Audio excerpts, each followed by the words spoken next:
Hey guys, welcome to Battler Studios. My name is Eric Messick, and I'm the head engineer and the manager here at Battler Studios. And if you don't know about us, we're actually in the bottom of Withers, Brandon, located right across from the art studio and right next to the radio station.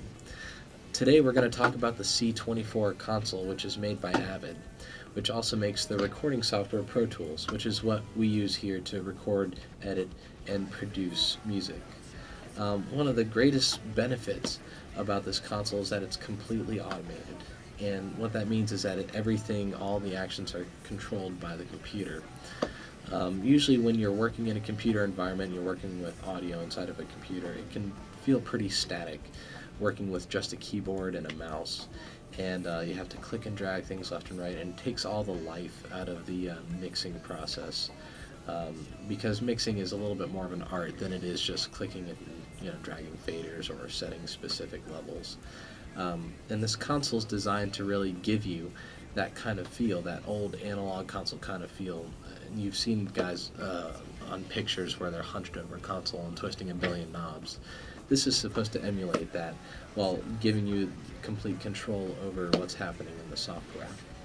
So I'm going to load up a session here, and you'll see all the faders just automatically fly up as soon as the session is kind of pulled up.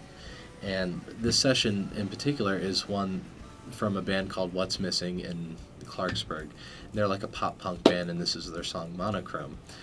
This particular session has about like 54 tracks, including guitars, bass, drums, vocals, all the typical stuff you'd expect. So what we're actually going to do to exemplify this automation is that we're actually going to write some automation. So what I have here is I have the drums just kind of queued up, and we're actually just going to listen to the drums for a second.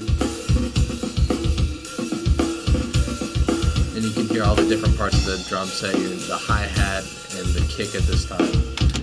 So let's go through and say, I actually just want to change the levels while we're going out through here. And I just want to change the overall volume, whether it's going to rise or fall.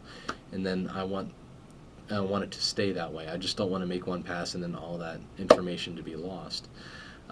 So here I have the track pulled up on screen, and you can see it's this line that's going right across.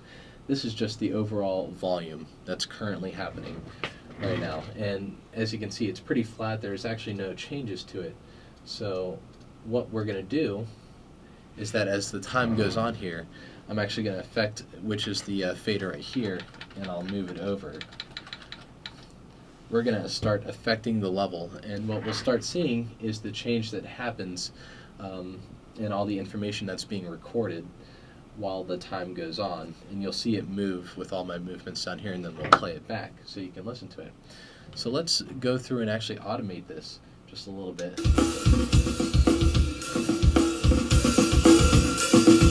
And you can tell I'm making some volume changes, so you can't really see the line change just yet. You'll see it right afterwards. Watch my finger here with the fader. As I bring it down, the overall volume comes down. As I push it up, the volume also goes up.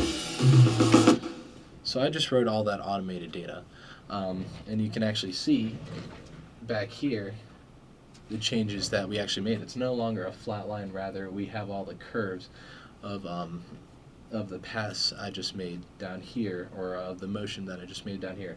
So if we actually play this back and watch this fader in particular, we're actually going to see it move just right here. You can actually see it moves by itself now. It's a huge tool, a hugely great tool when you're working with a full song like this. That way you can adjust levels and then just let it go, and you don't have to worry about it any other times, and you can just keep the workflow going on. Thanks for watching, and see you later. That was stupid.